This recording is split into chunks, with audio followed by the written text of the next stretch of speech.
Bonjour Luc Robin, je suis vraiment émerveillée par votre production, là, de votre art sur les toits de Paris et le reste. Vous êtes un cachotier. Je suis ravie d'être pour la première fois, de me trouver dans votre atelier. On pourrait y rester des jours et des jours, pourquoi pas même pour toujours. Alors, donc, j'aimerais que vous nous parliez de votre démarche, parce que vous avez les toits de Paris, vous avez les toits de New York, et bon, mais Paris, c'est quartier par quartier, surtout les bâtiments haussmanniens, comme vous êtes architecte, ça vous a parlé, et c'est pas du tout du déjà vu. Alors, je vous écoute, cher Luc. Oui, donc bonjour Marie-Andrea. Donc merci de votre accueil. Je vous en prie. Alors c'est vrai que pour en revenir à l'histoire de la peinture et de mon architecture, en fait d'abord mon métier, je suis architecte. Donc évidemment ça a influencé très fortement la peinture. La peinture, en fait, j'ai toujours peint enfant. Donc il n'y a pas d'époque où à un moment donné je me suis dit je me mets à la peinture. J'ai toujours peint. Donc je ne peux pas dire à quel moment il y a eu vraiment un changement ou une progression. Alors, il y a eu quand même différentes étapes dans la peinture. Donc, déjà enfant, c'est des sujets plus communs, quoi, plus ou moins imposés, ou de paysage.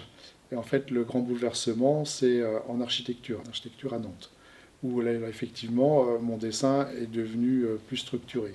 Hein. J'avais des bons profs avec qui je me suis bien entendu. Et j'ai pu quand même discuter assez facilement avec eux. Et c'est vrai qu'ils m'ont donné des pistes pour les mises en page, savoir reconnaître déjà des beaux tableaux, les couleurs, faire venir les couleurs, s'interroger sur comment mettre en valeur un sujet.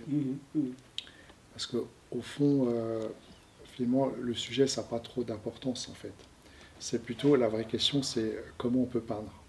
Alors c'est un vaste sujet qui tracasse, parce que comment peindre un objet, parce qu'effectivement si on peint trois pommes ou qu'on peint les toits de New York, c'est à peu près la même chose. À la fin c'est un beau tableau, quoi. Oui. Voilà.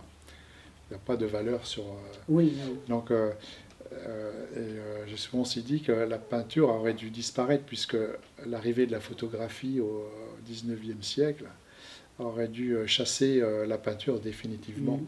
Et finalement, la peinture, elle s'est réinventée, quoi. Et elle a trouvé finalement à chaque fois une nouvelle piste. Elle a toujours été précurseur de son époque. Elle n'a pas suivi l'époque, elle était précurseur de l'époque. Et donc finalement, la peinture, c'était un peu plus que la photographie. Voilà. Donc ça a pris du sens. Et donc c'est vrai que ça m'interpellait, mais j'arrivais pas à trouver les codes et comment faire. Voilà. Donc c'est vrai qu'après, j'ai été quand même assez attiré par les paysages et les paysages urbains. Donc c'est vrai que c'est deux thèmes. Donc là, on va plutôt parler des paysages urbains. Et j'ai toujours été attiré de dessiner la ville, peindre la ville. Voilà. Donc j'ai commencé à dessiner, on a vu tout à l'heure, des sortes de cubes d'empattement de couleurs qui pouvaient ressembler de façon plus ou moins abstraite, sans qu'on sache où est cette limite, avec une densité de tâches qui pouvaient représenter des villes. Et à un moment donné, par le graphisme des croquis, j'en arrive à finalement une sorte d'invention, de m'inventer une sorte de charte graphique qui me permette de dessiner des contours de volume que j'assemble les uns avec les autres, et au final, ça constitue un peu des villes imaginaires. Donc mon regard, il a été un petit peu au-dessus, et de là, finalement, est venue un peu l'idée de dessiner la ville par le dessus, sans horizon. Donc c'est vrai que la dernière production des tableaux, c'est assez caractéristique, il n'y a pas d'horizon. C'est fort, parce que ça concentre l'image que sur l'intérieur du tableau, quoi. Le regard, il ne fuit pas à l'extérieur. Donc c'est complètement différent. Et puis, j'avais ce souci de la mise en page. Donc, en dessinant mes tableaux avec une diagonale assez forte, ça rend le tableau bien dans son format. Un tableau, une toile à différentes tailles, mais finalement la diagonale, ça permet de bien structurer le tableau. Et finalement le tableau, il fait corps avec le contour de la toile. Et en même temps, pour les derniers tableaux, comme le tableau qu'on a derrière nous de New York, finalement, New York ne remplit pas totalement la toile. Une partie de la toile est dessinée finalement avec les rues qui deviennent abstraites, avec des contours, avec des traits noirs. Et le blanc, finalement, c'est ce qui n'est pas dessiné, quoi. Et c'est suffisant pour comprendre que finalement, c'est la continuité de la trame urbaine, quoi. Et on passe d'un état figuratif à l'état d'abstraction sans qu'on sache. Finalement, le figuratif finalement, est assez abstrait par les couleurs monochromes. Et la partie abstraite, finalement, on le retrouve du sens figuratif parce qu'elle dessine bien la trame urbaine. Il n'y a pas d'ambiguïté. C'est une trame urbaine. Ce n'est pas un dessin technique, c'est une trame urbaine. Donc il y a ce mélange des deux qui font que finalement, le tableau devient cohérent. Et finalement, la toile, on parlait de l'histoire de la peinture, la toile qui ne remplit pas la totalité du tableau semble un petit peu glisser sur la toile. Et il y a un peu cette idée de, finalement, ça devient presque une image. Ça devient presque, on passe du tableau à l'image. Et cette image, ça lui donne un caractère fragile, en fait. L'image va disparaître. La ville va disparaître. Donc ce qui me paraît construit sur le dessin, sur la peinture, comme une architecture éternelle, mais c'est faux, en fait. Tout ça, ça va disparaître. Et c'est peut-être un peu ce qui touche dans ce tableau, c'est que ça semble un effort considérable d'avoir construit tout ça, mais tout ça, ça va disparaître. Et le tableau, peut-être, nous raconte ça. C'est pour ça que ça touche un peu les gens. Voilà. Vous pensez à la disparition? Oui, les villes ne sont faites que de recommencement. Le Paris haussmannien, c'est vraiment l'archétype de la reconstruction, puisque, par exemple, dans le boulevard haussmannien, je trouve qu'il est, pour moi, le plus intéressant de Paris, parce que ce boulevard, il a une caractéristique que les autres boulevards n'ont pas, c'est qu'il commence à la Seine et il va à la Seine. Oui. Donc c'est le seul boulevard une continuité possible. Il n'y en a pas d'autre. C'est le seul. Et en plus, ce boulevard, il est intéressant, parce que d'abord, je crois que c'est un des premiers boulevards dans l'ouverture du Paris haussmannien. Et il fait écho, dans une certaine mesure, à la trame médiévale de Paris, qu'on retrouve un petit peu dans le contenu de cette arcade. Donc il y a d'un côté un peu la trame foncière, parce qu'en fait les bâtiments n'existent plus. Mais la trame foncière, elle perdure. Et il y a un télescopage d'époque entre la trame médiévale et la trame haussmannienne. Donc vraiment, la ville n'est fait que de reconstruction et de disparition. Voilà. Donc cette image va disparaître. Et on ne veut pas, évidemment, aujourd'hui, on ne veut pas que ça disparaisse.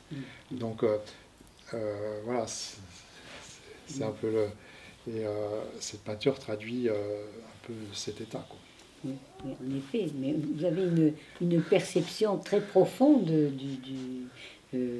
justement de la ville, de tout ce qui l'entoure. Et puis bon, ben, ce que vous faites, c'est pas du déjà vu, hein, c'est très profond, et c'est voilà. Donc c'est pas du tout. Oui, on voit. Et puis bon, on sait que c'est un artiste peintre, bien sûr, mais c'est un architecte. Donc, l'un ne va pas sans l'autre. Hein. Vous êtes en harmonie avec les deux, une continuité. Ça absolument, ça se rejoint. C'est normal, absolument. Oui. Non, mais et puis en plus, vous êtes à l'aise aussi bien dans les tout petits formats que dans les formats monumentaux, comme ceux que nous avons derrière et là, aussi, à côté. Et puis alors, moi je pense que les petits formats que vous m'aviez montré tout à l'heure, c'est un petit peu, c'est comme vos carnets. C'est une amorce peut-être, ils sont finis bien entendu, mais à leur dimension, mais c'est une amorce pour pouvoir réaliser le grand. Oui, c'est ça.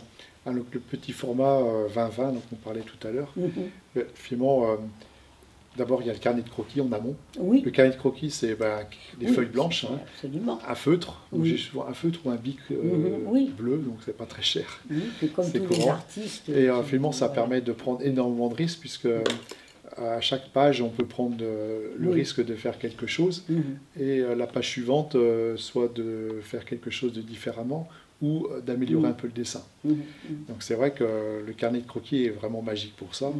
Et puis c'est intéressant quand un carnet de croquis il est rempli parce que ça donne une certaine évolution. Alors que le petit format, donc la question c'est le petit format en peinture, c'est intéressant parce que c'est une prise de risque, tout simplement.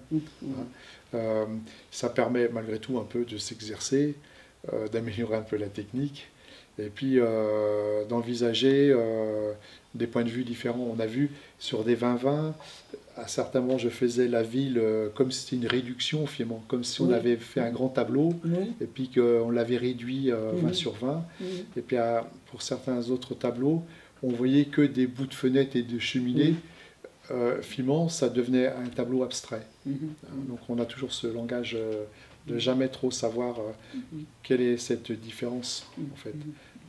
On est passé la peinture, on parlait d'histoire tout à l'heure, la peinture figurative à la peinture abstraite. Et finalement, après les années 50, 60, finalement, indirectement, on revient un petit peu au figuratif. Voilà. Donc à la narration. Et donc on se cherche, l'histoire de la peinture se cherche. Voilà. C'est vrai que je voulais... j'ai vraiment adoré l'histoire de la peinture, mais je voulais faire quelque chose de différent. Oui, mais c'est très Je voulais bien. faire quelque chose qui soit en rupture avec ce que j'avais vu et que j'adorais. Parce que finalement, j'aime autant la peinture classique que la peinture contemporaine. Et des peintres de différents pays. Alors c'est très difficile.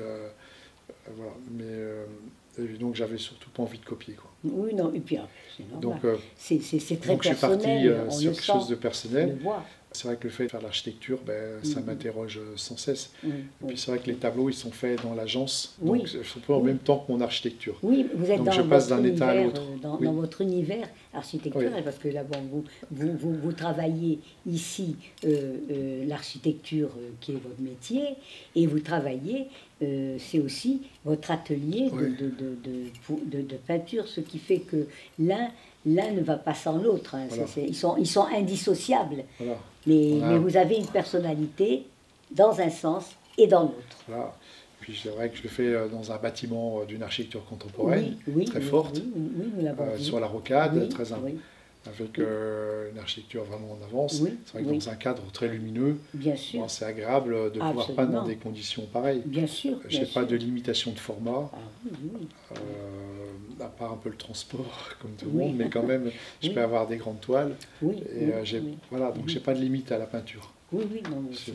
Donc ça, c'est très important. Je peux commencer un tableau, l'interrompre même un mois, des fois 2 mois, puis reprendre, parce que tout est disponible pour pouvoir le faire. Voilà, donc ça, c'est très important. Absolument. Ça permet d'avoir une continuité urbaine aussi. Quand je peins, je ressors des tableaux, je vais chercher des tableaux.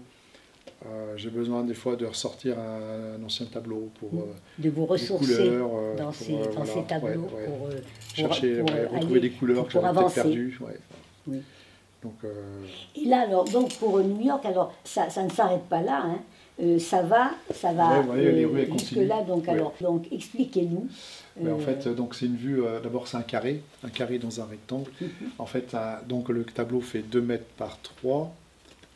Donc avec la diagonale en bas, donc la racine carrée de 2 par 3, c'est racine carrée de 13. Donc en fait, c'est un jeu mathématique.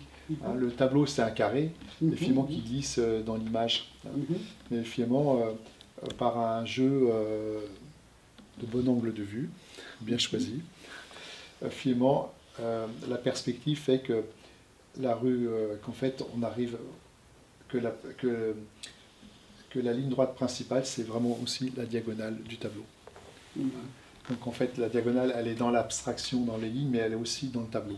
Donc c'est pas une simple image qui est mise dans un cadre. Donc en fait, c'est un petit peu plus subtil, où donc la forme abstraite va rejoindre la forme figurative. Voilà. On va passer d'un état à l'autre. sans aucun problème, sans aucun complexe en fait. Oui. Hein. L'histoire de la peinture aussi, il y a beaucoup ce complexe depuis les années 50 par exemple, à savoir si tel peintre était figuratif ou s'il était abstrait. Hein.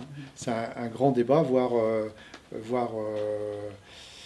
même plus qu'un débat, hein, des oppositions fortes, Oui. hein, des attaques, voilà, des balanciers. Voilà. Et finalement, moi je suis à l'aise avec ce sujet parce que je passe d'un état à l'autre sans complexe. C'est moins académique. Voilà, je passe. Et donc, je n'ai pas le complexe de savoir. Si je fais de la peinture abstraite, c'est que c'est peut-être un peu ringard et c'est trop loin de la peinture des monochromes blancs ou des grands aplats. Mais en fait, et je renverse l'argumentaire dans l'autre sens en disant, finalement, je ne sais pas où est cette limite. Oui, mais on sent que vous êtes un électron libre. Oui, c'est ça aussi. Oui. Ah, ça explique bien que finalement, je me suis inventé ce système-là. Oui, voilà. C'est vrai que, et puis, laisser une surface blanche dans un tableau, c'est presque c'est une sacrée provocation quand même. Parce qu'on a plutôt tendance à tout peindre, quoi. À tout remplir, et à jamais laisser une bande blanche, comme on voit de l'autre côté, de 5 à 10 cm. Entre guillemets, ça ne se fait pas, quoi. Oui, mais bon, c'est vous. Voilà. Donc, vous êtes libre de faire ce que vous voulez. Et bien sûr, dans de très bonnes conditions, parce que bon, là on sent... Ça ne se fait pas, mais si on regarde bien, on voit que le trait noir prolonge juste à l'angle. En fait, les deux rues principales vont jusqu'au bord, à la limite exacte du tableau. Donc en fait, on s'aperçoit que finalement, dans un deuxième regard, que c'est pas un hasard. Le hasard, il n'est pas aussi hasardeux qu'il paraît. C'est vrai que passer d'un état à l'autre, c'est vrai que c'est très judicieux. Et sans vraiment qu'il y ait de conflit entre les deux. Oui, non, pas du tout. C'est pas un patchwork d'un tableau d'une façon avec un autre d'une autre. C'est vraiment une complémentarité. Oui. Donc, avec les tableaux représentant New York, mais représentant Paris, vous ne l'avez pas fait, là? Non.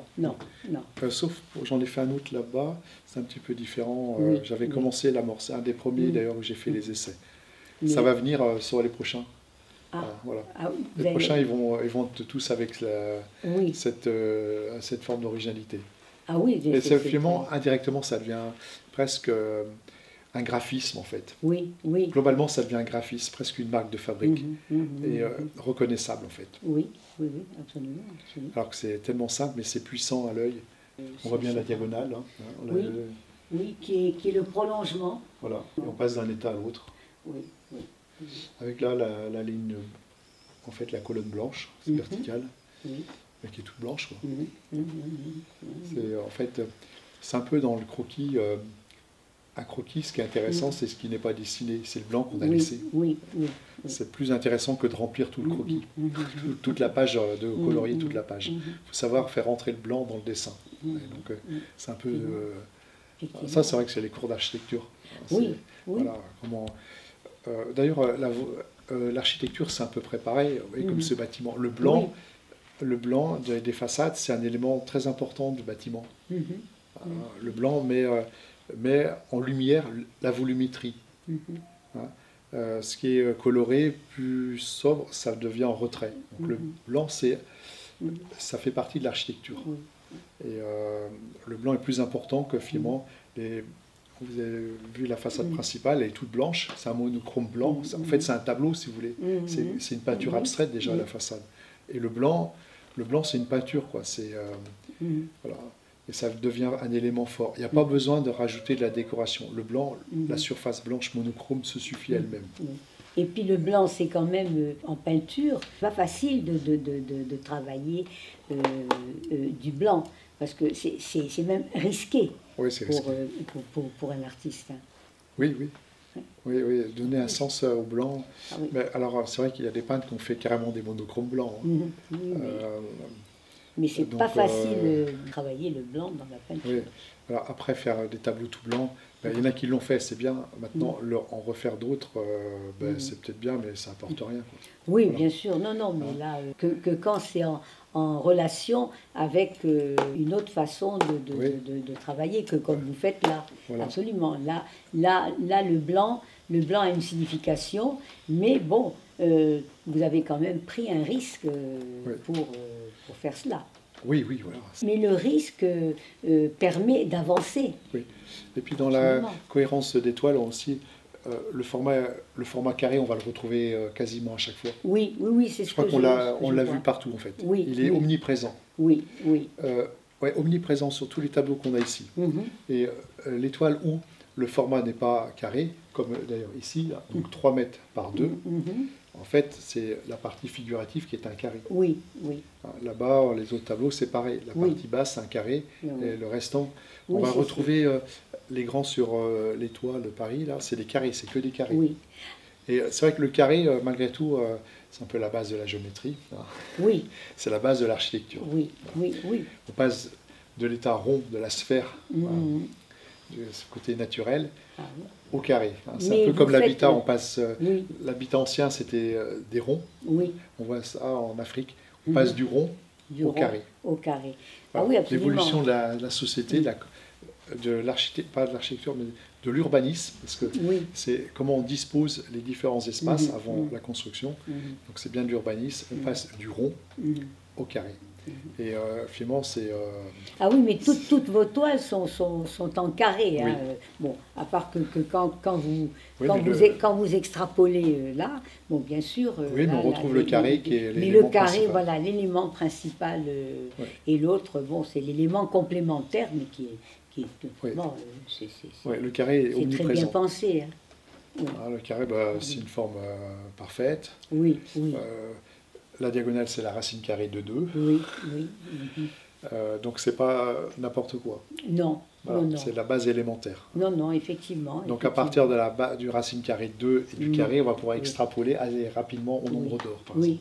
Voilà, c'est juste une extension mathématique. Bien sûr, absolument. Bien sûr. Donc, il y a des tableaux, on va voir le carré plus un quart de carré ou un tiers de carré. Vous voyez, voilà. Ça va être un peu plus fin après. Oui. Mais on retrouve le carré. Et quand je dessine des perspectives, par exemple des bâtiments en perspective, ou quand j'ai des petits stagiaires qui viennent à l'agence, je leur apprends à dessiner en perspective. Ils sont en 3e, donc ils n'ont pas fait grand-chose à l'école. Donc les profs ne sont pas terribles, on va dire.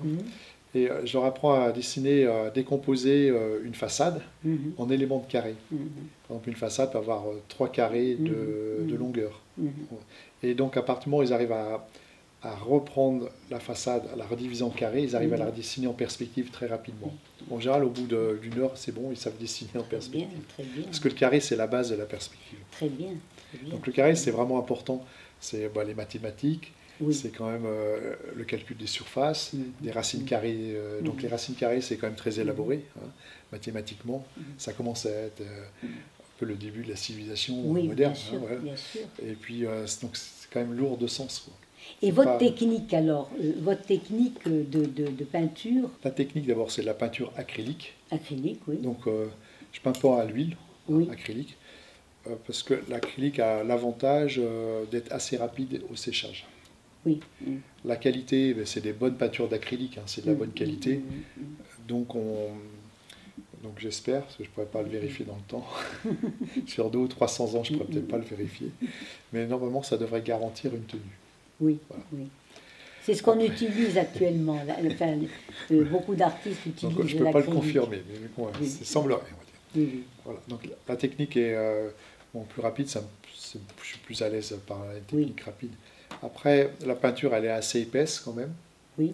C'est pas un petit lavis, c'est assez épais. Et je fais... D'abord, je dessine au feutre sur la toile. Je fais par exemple, pour faire une toile, je fais mes axes. Je dessine les axes principaux. Et après, une fois que j'ai les axes, je dessine quelques immeubles principaux. Puis après, je dessine tout au feutre. Directement, c'est à l'échelle, parce que j'ai l'habitude. À 1 ou 2 cm près. Sur 2 ou 3 mètres, ça fait 2 cm, à mon avis, de différence. Parce que quand j'arrive à la fin du tableau, je retrouve bien l'immeuble que j'ai besoin. Et puis, après, je commence à faire les noirs, par exemple. Je fais quelques couches de couleurs différenciées, mais finalement que je vais garder après dans le tableau. Le tableau, c'est un peu en sens inverse, c'est-à-dire qu'au lieu d'avoir apporté des touches finales qui vont finir le tableau, en fait, moi, j'utilise les couches de départ, voilà, qui vont rester dans le tableau. Et c'est ce qui donne un petit peu ce côté bizarre de la peinture, qui n'est pas académique en fait, qui est, c'est pas un lavis, on a revenu laborieusement dessiner des petites fenêtres et tout. Non, la peinture, elle a été projetée directement. Donc c'est vrai que ça oblige mentalement à savoir où va être le noir, où va être le blanc, à tel endroit et tel endroit. C'est une sorte de projection mentale dans ma tête pour savoir où sont les immeubles. Voilà. On pourrait dire, comme j'ai expliqué tout à l'heure, c'est un peu peint à l'envers. Oui. C'est comme si... Alors, je n'ai pas trouvé de technique de peintre qui faisait comme ça. Moi, pour moi, c'est comme... Moi, dans mon expression, je m'explique toujours, je peins le tableau à l'envers. Je fais le tableau à l'envers. Et vous, on voit du relief quand même pour certains. Oui, on a peut-être l'impression de relief. Oui, c'est vrai que oui. Alors, quand on rentre en détail, par exemple, dans tous les tableaux, je peins donc les blocs de construction, quoi. Finalement, la rue, elle n'est pas dessinée. La rue, la surface de la rue, elle est presque oubliée. D'une certaine façon, on pourrait presque confondre. Ça pourrait être une rivière d'eau ou de lumière ou autre. C'est pas vraiment dessiné. C'est la rue, elle est profonde en fait. Oui. Voilà. Et en fait, c'est peut-être ce qui ressort du tableau. Il n'y a pas le côté. En fait, j'ai enlevé tout le côté figuratif. On ne voit pas les petites voitures. Pourtant, des fois, on pourrait peut-être imaginer. On pourrait imaginer. Il n'y a pas de. En fait, la vie de la surface horizontale n'est pas représentée. Il n'y a que les surfaces verticales qui sont représentées. Et les personnages non plus, ils sont peut-être suggérés. Même pas. Même pas. Il y a les arbres qui sont un petit peu évoqués sur certains sujets. Et parfois, ils changent de couleur. Là, ils sont un petit peu verts, mais ils peuvent devenir bleus. Finalement, par exemple, là, dans ce tableau, finalement, c'est comme si il y avait un vent, il devenait un peu abstrait, quoi. Donc un petit peu... et on voit plutôt... ce qui m'impressionne aussi sur les constructions, c'est la lumière qui reflète dessus, quoi. Et donc c'est peut-être ce qui donne le relief, quoi. Oui, absolument. Il y a une façade... on le sent quand même. Une façade qui prend toute la lumière, et l'autre qui est à l'ombre. Et l'ombre, elle est projetée ou portée. On est sur les toits. Hein. Oui, l'ombre est portée ou projetée, donc elle est soit un petit peu noirâtre, soit un petit peu bleutée. Et ça redonne un petit peu l'image du relief. Oui, c'est ce que j'ai constaté. Très bien. Donc, et là, vous avez là, ce petit... là en bas. Là. Le grand bâtiment là oui, ce bâtiment qui est différent. Ah oui, c'est le musée, un musée à New York. Métropolitain, voilà. oui. Voilà, donc... Muséum. Et il y a le Guggenheim qu'on ne voit pas. J'ai vu... En fait, dans les cadres, dans les morceaux urbains que je choisis, je ne prends pas les immeubles, entre guillemets, carte postale. Je ne veux pas faire la Tour Eiffel. Là, comme ailleurs, sur les couvertures, en fait, c'est le bazar. Il y a plein de techniques. Il y a de la centrale d'air, du chauffage, il y a plein de techniques. C'est tout sauf beau. Mais finalement, vu de loin, ça devient finalement un ensemble à peu près homogène. Le bazar, finalement, devient à peu près esthétique. Et ça crée une trame régulière, esthétique, qui ne dérange pas le tableau. Ça aurait pu, en fait, ça aurait été un toit de supermarché, le plus ringard possible, c'était pareil. Voilà. Alors, ça peut être donc un musée d'art avec des œuvres exceptionnelles, mais la couverture ne vaut pas plus qu'un pauvre supermarché de province. Parce que les autres toits sont plus harmonieux alors les autres toits, que le toit du Metropolitan. Là, c'est déjà des beaux immeubles. Hein. C'est pas les gratte-ciel de New York, mais ça fait déjà une belle hauteur. En fait, chaque immeuble a, malgré tout, c'est à peu près pareil. Ils ont tous des problèmes de place, parce qu'en haut, ils doivent mettre de la centrale d'air. Et souvent, j'ai vu, les façades sont montées beaucoup plus hautes que le dernier étage pour cacher toute l'aspect technique, pour pas avoir qu'on ait l'impression que l'immeuble il est bien dessiné, il est propre, mais en fait au-dessus c'est pas très beau. En fait c'est un peu le contraire de Paris indirectement. Oui, oui. Alors oui, non, on pourrait dire Paris c'est le bazar, parce que les toits en zinc de Paris, il y en a partout dans tous les sens, donc on retrouve ce bazar pareil. Peut-être que Paris, c'est peut-être plus beau parce que le zinc donne une certaine uniformité de la couleur. Oui, oui, oui, absolument. Alors, même si dans mes tableaux, j'ai le zinc un peu bleuté, il n'est pas aussi bleu le zinc. Le zinc, il est plutôt gris. Oui. Il a un reflet bleuté quand même, Oui. avec le ciel.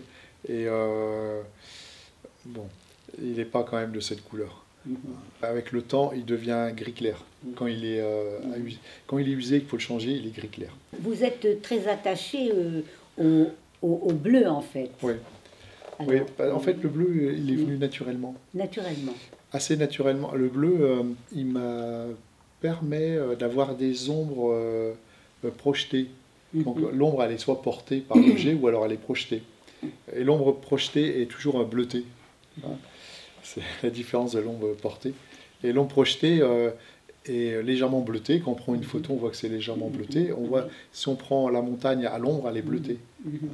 Et donc l'aspect bleuté donne un peu le relief aussi, donne un peu cette sensation de vertige, de creux.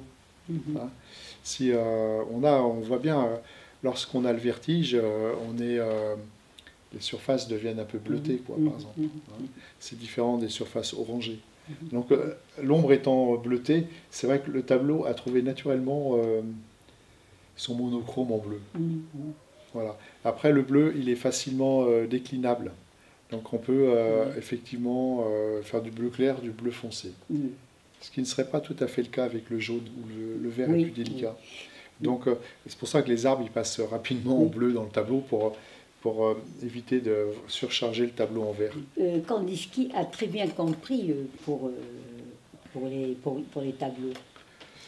Oui, mais Kandinsky, c'est vrai qu'il a beaucoup utilisé le bleu, par exemple. Oui, beaucoup. Beaucoup le bleu.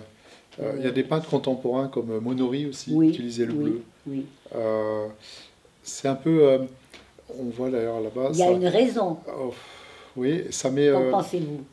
Oui, ça met par exemple là-bas le boulevard...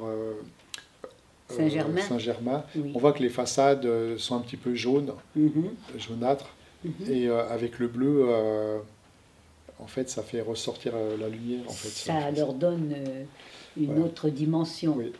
Alors après, j'ai fait... je ne me suis pas encore... je vais peut-être faire des tableaux où on a une lumière un petit peu plus orangée, rouge.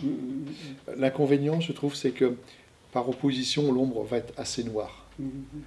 Et donc, je n'ai pas encore creusé le sujet. Oui, très bien. Voilà.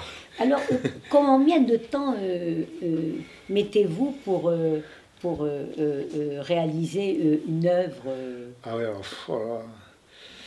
C'est vrai que c'est une vaste question parce que... Indépendamment des dimensions. Hein, ça, ouais, on va dire un tableau moyen. Voilà. Un tableau moyen, pour moi, c'est 1 mètre par 1 mètre. 1 mètre par 1 mètre, oui. Après, 2 par 2, pour moi, c'est un grand tableau. Oui. Alors, pour d'autres, c'est un petit tableau. Mais bon, pour moi, c'est un grand tableau, compte tenu de la place que ça prend dans mon atelier. Et ces tableaux monumentaux que vous avez faits sur New York, alors là, il faut du temps. Vous vous rendez compte, là, je crois qu'il y a à peu près 800 immeubles, un truc comme ça. Ils sont tous représentés à leur échelle, avec leur architecture, leur forme. Et là, vous mettez combien de temps à peu près? J'ai mis plusieurs mois pour le faire. Bien sûr. Et je peux pas, 1 mètre par 1 mètre. Je peux pas. Ah oui, c'est que je peux pas peindre. En fait, ça m'amuse de peindre. En fait, je peins et après, je vais dormir parce que en fait, ça m'endort. Je peux dormir énormément de temps après parce que ça me fatigue énormément. Alors, je peux pas peindre 8 heures par jour. Ça marche pas. Je peux peindre 2 heures. Après, faire autre chose. Et puis repeindre 2 heures. Le samedi, dimanche, je suis au bureau, mais je peins facilement 2 heures. Après, refaire 2 heures. Donc j'avance bien quand même. Ça me fait une pause pour mon architecture. Oui, c'est ça. Donc, je pense à mon architecture. Je pense à mes plans et aux choses qu'il ne faut pas oublier. Voilà, et puis inversement, quand je fais l'architecture en plan sur l'ordinateur, je pense à la peinture. Il ne faut pas oublier certaines Très bien. choses. Mais vous alternez en fait, Oui, j'alterne. architecture, On le retrouve dans peinture. Oui, on le retrouve après, ça explique qu'on le retrouve. Très bien, très bien. Bien, écoutez, je vous remercie pour votre, justement, pour vos magnifiques explications de votre travail. Puis bon, ben aussi, on voit bien que vous êtes passionnant et passionné. Alors ça, c'est vraiment, je vous dis bravo. Merci, Marie-André. Juste dans la diagonale. Si les gens avaient pris une photo, ils auraient pris l'Empire State Building. Mais ils ne l'auraient jamais mis à l'angle exact, au coin de la diagonale, le début de la diagonale. Alors que finalement, c'est l'élément le plus fort du tableau. Malgré tout, on ne peut pas dire que c'est des immeubles quelconques, parce que c'est quand même non, pas du tout. Immeubles. On ne peut pas dessiner, par exemple, les tours jumelles, ça n'existe plus, mais avec l'histoire, on ne peut plus les dessiner. Oui. Et puis, le nouvel immeuble, c'est pareil.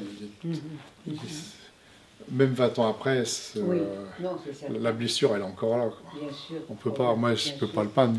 C'est pas possible. Non, ça a été moi, je savais pas, un choc dans le monde entier. Ah ouais. En fait, j'ai sorti un tableau quand j'avais 9 ans. Ah. Je l'ai toujours eu chez moi. Votre carnet aussi de... Oui, ça part de choses comme ça. Je dessine tout le temps, en fait. Avant de faire les grands, j'ai eu besoin de faire des petits que j'ai fait à différentes échelles. Et puis là, l'idée, c'était de... C'est pas tout à fait bien réussi, mais c'était de partir sur du blanc et puis de noircir. C'est du bleu, mais de ne pas pouvoir revenir en arrière. Les couches de fond, en fait, vont rester, mais elles vont être un petit peu cachées. Mais, voilà, et en fait, elles sont importantes parce qu'elles finissent le tableau.